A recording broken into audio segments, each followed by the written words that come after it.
beka. My God be my provider. He be my protector. So far they go higher. Yo baby I need my beka. My God be my provider. He be my protector. So far they go higher. Oh yeah. Me nyawo bi ampo boni. I don't do them anything. People say me another day. If you wish me well, I wish you well. Me nyawo bi ampo boni. I don't do them anything.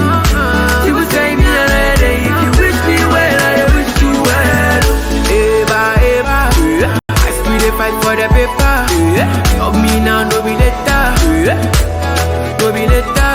Eva, Eva, I still dey fight for the paper. Love me now, no be later. Yeah. Nana nyami kebi mama, kebi mama, kebi mama, kebi mama, kebi mama, kebi mama. Nana nyami be kebi mama, kebi mama.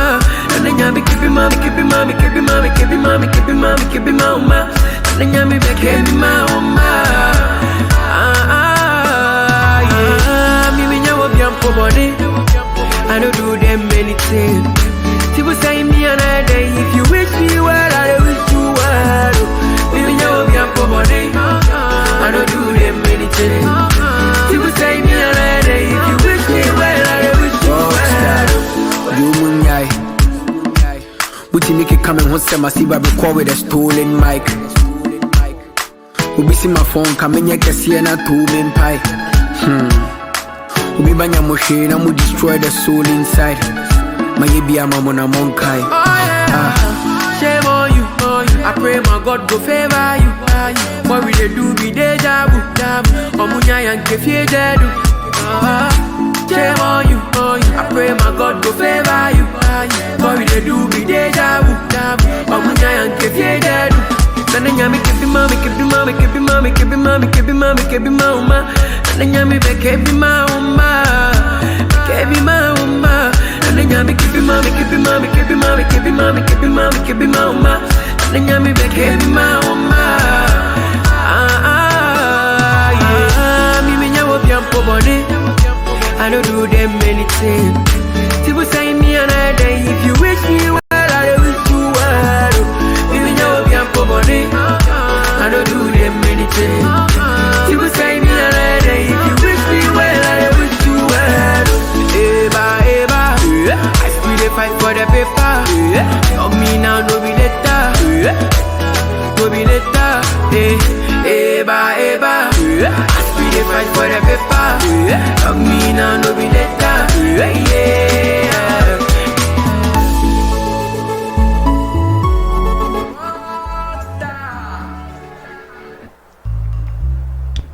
Hello everyone, welcome to the fourth branch program, the place for common sense. My name is Mike Duchenne, MD for short. This is the second segment of the program for the day, Monday, May 20th, 2019. Today, as I mentioned earlier in the first segment, it feels like a gloomy day. Not because of personal matters, but rather because of the state of affairs in the country. We began earlier talking about the options, the alternative, that we as citizens of the country have in order to do something about it. We will continue in the third segment talking about, well, the options. But in this segment, the second segment, we'll take a quick look at what's going on in the news when we return.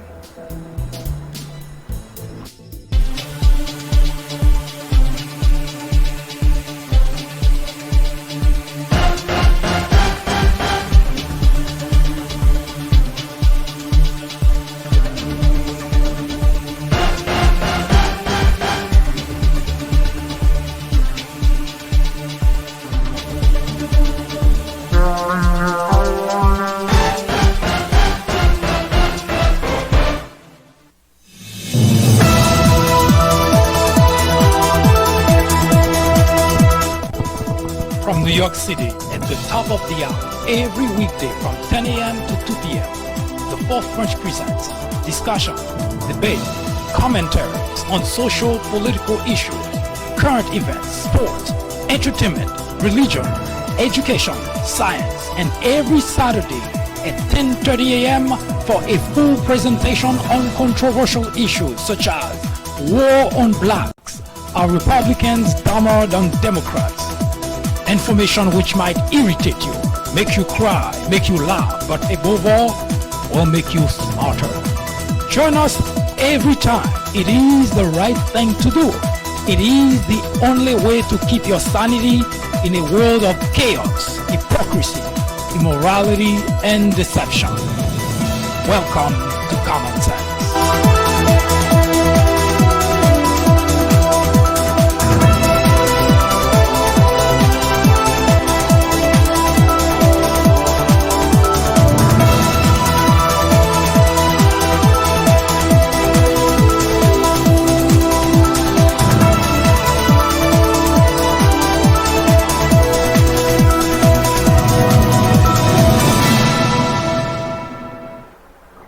Well, there are a lot of things that are making news. No lack of such. So what we do here on the Fourth Branch program, we pick, well, certain aspect of a certain news that we filter and find necessary, important, especially if there is something to get from it.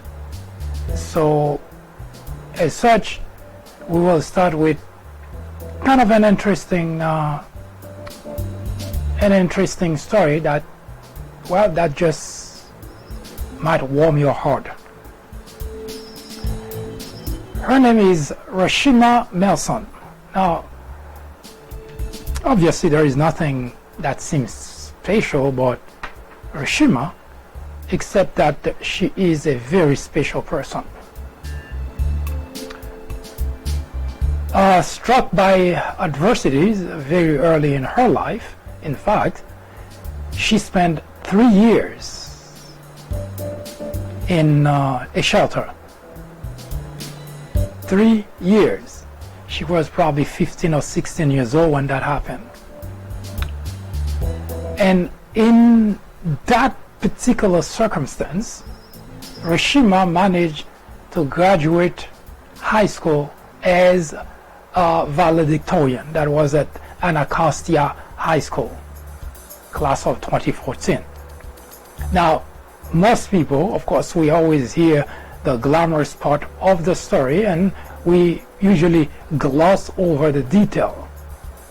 This is not small. I personally have started to research the lives of individuals who live in a shelter.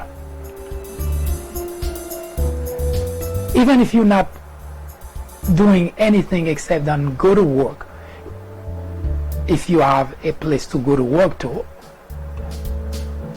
living in a shelter, I've never had, I cannot imagine this life. I was going to compare living in a shelter the same as living on the street, which is kind of the same in a sense. In fact, talking to a couple of homeless people who actually live on the street, they would not exchange living on the street to living in a shelter. Now, you may call those people crazy, you may say there is something wrong with their mind or whatever you come up with, but the bottom line is not all the people who are homeless living on the street are people with mental illness. They happen to have rough patch in their lives and they are on the street. We are currently researching that very topic along with people living in a shelter to give you a sense of what it is like for those, especially on the Republican side, more specifically on Fox, that always are coming with the story that, while people who are poor, people who are struggling, they're living the life, while the rest of us are struggling to make ends meet, and they're using, they're just sitting home eating a steak and drinking all kind of martini, completely ignorant of really the lives of those individuals. But unfortunately, those people have an audience that believe what they say. Now, Rashima happened to have spent 3 years in a shelter. This is not a life that you can imagine accomplish anything in that environment, let alone not only go to school, the mental process, the mental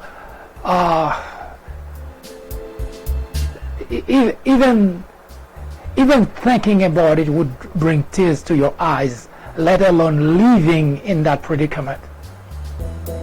And yet she managed, while living in the shelter, not only to graduate high school, but to graduate as a valedictorian. Now, you can debate that other people have graduated as valedictorian, but you cannot compare that particular circumstance with other people, because if you live in a shelter, even the circumstance already bring you to a point where you don't even feel like living, let alone study hard enough to graduate, which would already be a feat, now to graduate as valedictorian. Her story came back on the news is because, well, after graduating as a valedictorian, she got full scholarship to attend college, and she did attend Georgetown University. And this year she graduated from Georgetown University with a degree in justice and peace. This is a story that people look at as great, good for her, because the story that are written about her only gloss, just scratch over the surface of what her life was like for a teenage girl at that, living in a shelter. This is where boy or girl get into all kind of problems. Women usually get raped, get beaten. It is not a life where you expect to accomplish anything at all. So for that we say congratulations to Rashima. And it is not just another individual graduated from hardship. It is amazing. It is unbelievable. In fact, when I saw her smiling, I thought, whoa, she has the courage of a lion. Good for her. I hope she succeeds in life.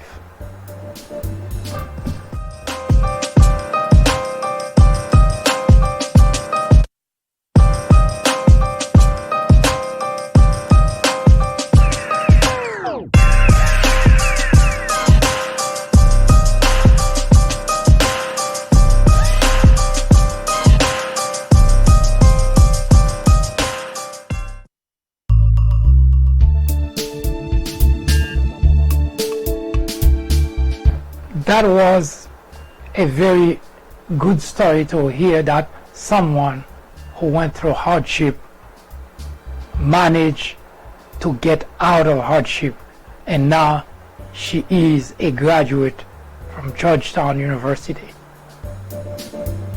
Now the next story is also a very uplifting story.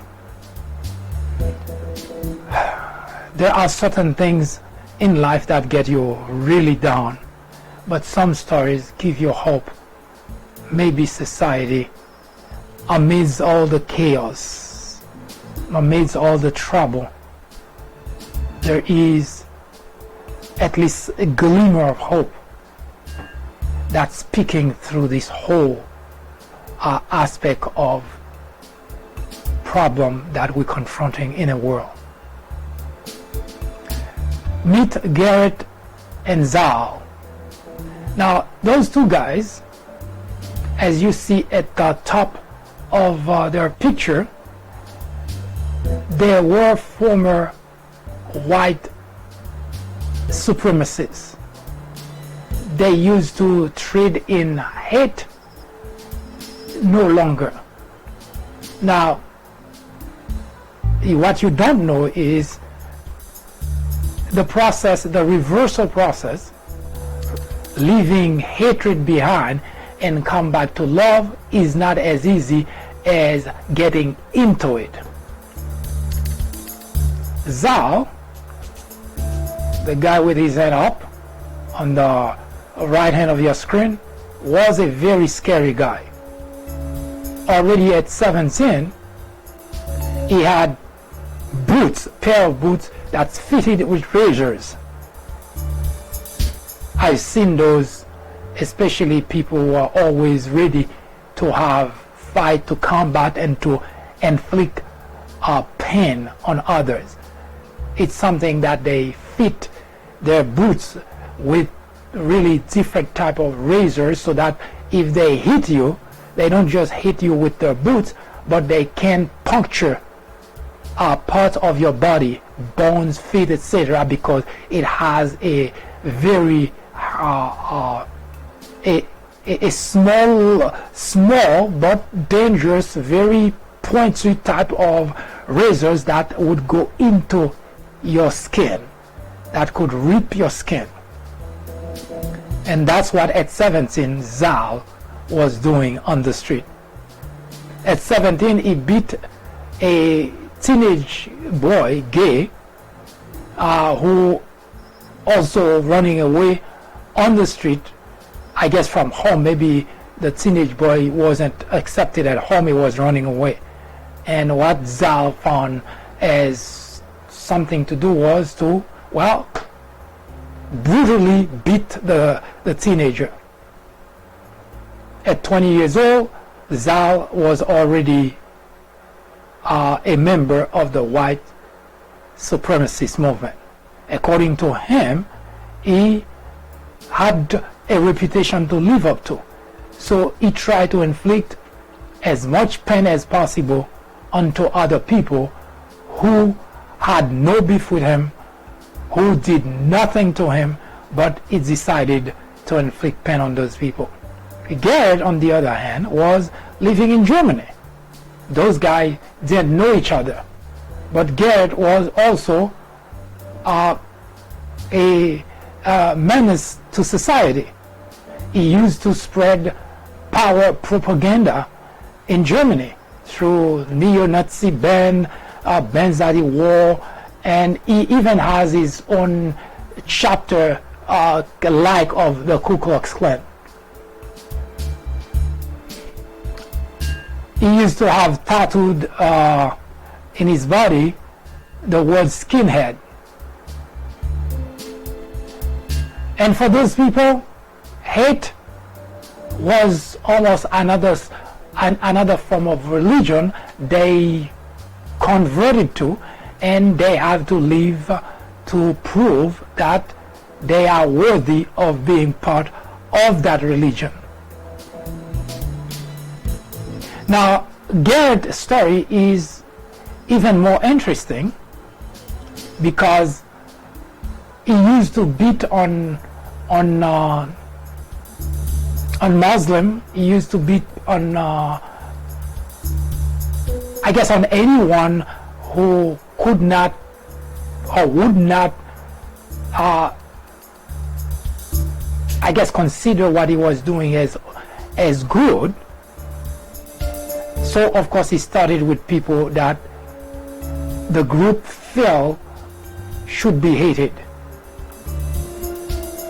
And his story is very interesting in a sense because he used to beat on Muslim people, and at some point, according to whatever he's saying in terms of how he got out of it, not because someone preached to him, but because of usually of some sort of internal dispute of things that are going on inside the club, if you wish to call it that way. Disagreement between members, the direction that the group is going, and so on and so forth. And of course there are circumstances of individual lives that also change and that get those people to take a different look at themselves. And that's what Garrett ended up doing. But Garrett mentioned that it's not easy to just leave. So in order for him to leave the group, he actually had to leave town along with his family and go and live someplace else. And ironically, he found himself in a situation where neither he nor his wife were working, homeless at that point really, and who ended up giving them a hand, a Muslim family who happened to have a free apartment and actually offered them in. Now the story is a long story. I'm not going to talk about it all day long, because it is interesting, but a very long story. So the same people he used to express hatred towards, people who didn't have anything to, who had no idea, or he had no reason to hate, but he hated and hurt. And here he was in a predicament that the very people that he hated were the one giving him a hand.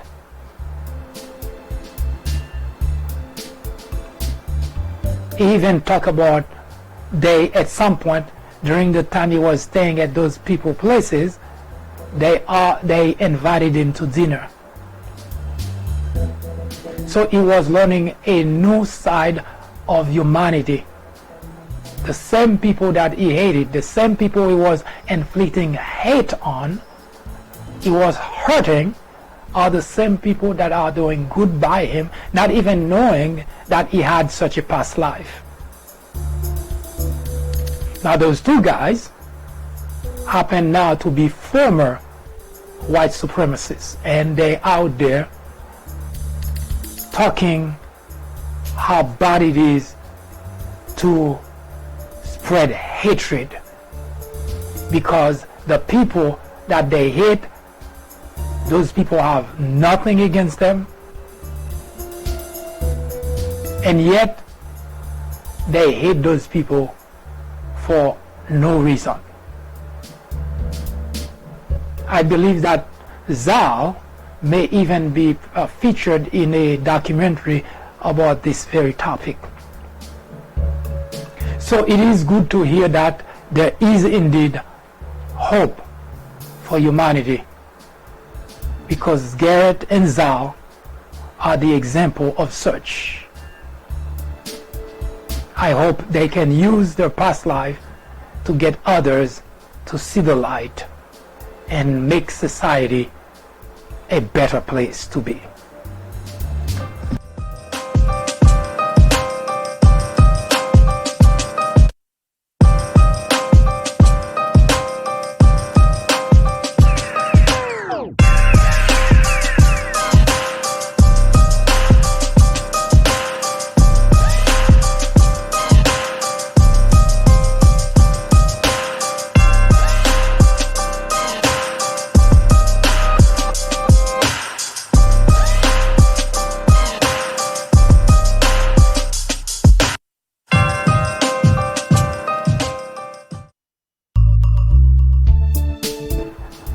Here is another interesting piece of news which we find funny, not so much much to get out of it, but rather because we think it's funny. It's about those two guys, Wilder and Brazel, or Brazel, I'm not sure of the correct pronunciation of his name.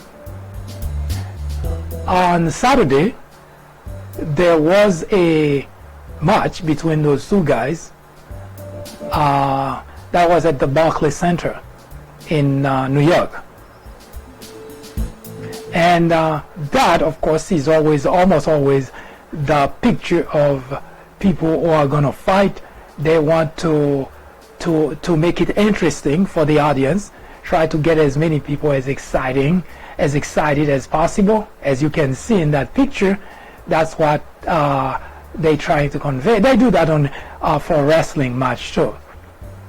But the funny thing about this boxing match on Saturday was the fact that some people pay several $100s, sometimes thousands of dollars to go and watch, get a first row seat to watch a good boxing match. Except for one problem. If you were late checking in, you probably would not have even seen the match, because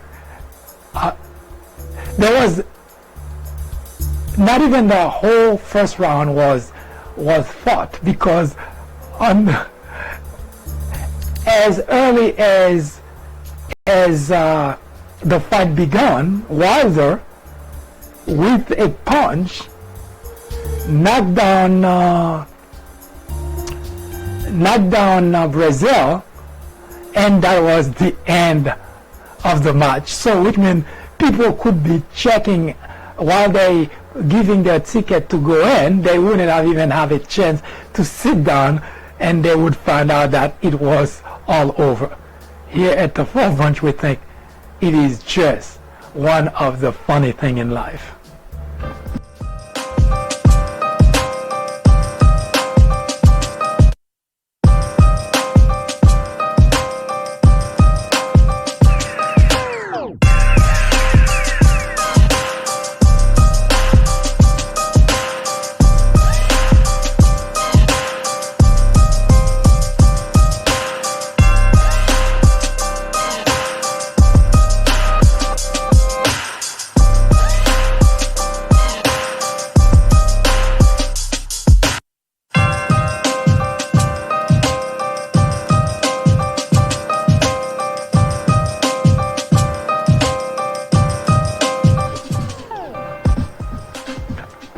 Well, here's the last piece of news we'll talk about, and we kept it for last because there is a very important part of it that we need for our next segment, the third and last segment of the day, which is abortion. Now, a lot of people have taken to the street, especially in Alabama, in order to protest a piece of legislation that the governor just signed, making abortion completely banned in the state of Alabama. Now, the individual, women, and of course, in general, Democrats in particular, they've always argued in favor of choices. Republican, in general, they always argue in favor of life. So it's pro-life versus pro-choice. Now, those women are protesting because the law that the governor just signed said that a doctor caught performing abortion would be sent to jail for 99 years. Yes, you heard correctly. For 99 years. In Texas, although I'm not sure the law, that particular proposal would go through, but Texas was contemplating the idea of death row for people caught in abortion, performing abortion. So women's, especially those advocating for women's rights, think that that's beyond acceptance for any law public official to do something like that. And that has triggered a nationwide protest, especially in the Democrat circle, but also more importantly among a lot of women. Both Democrat and Republican believe that it is not the government role to dictate what ought to be done or not to be done. And on that note, and when we continue with the next segment in which we will talk about what we started to talk about before in the first segment, which is why our country in the state that it is in, and what can we, the constituent, do. Because as far as the politicians are concerned, they're not working for, they're not doing anything in our best interest. They only see what benefits them, no matter what it costs to the country. As such, I invite you to join me at the top of the hour for our next segment.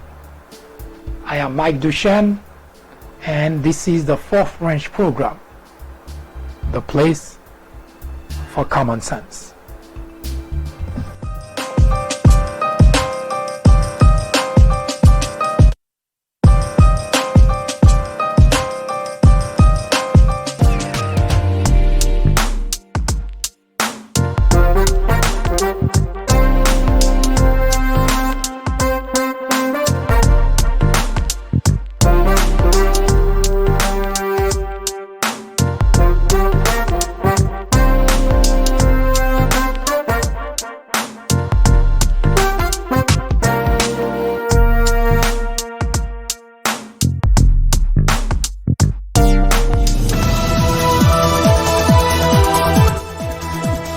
That was an update through the prism of common sense. Join us again at the top of the hour. I am MD, host of the Fourth Branch program, the place for common sense. Send us comments, criticism, suggestion, or simply let us know how we're doing. Thank you for watching.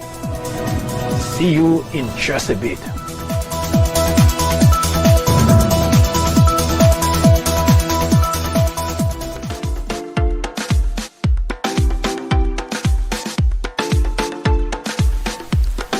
The Fourth Branch podcast is brought to you in collaboration with the People Branch publication, which can be found on the People Branch website, located at peoplebranch.org. That's peoplebranch.org. That's peoplebranch.org website, in which you will find a number of very interesting articles.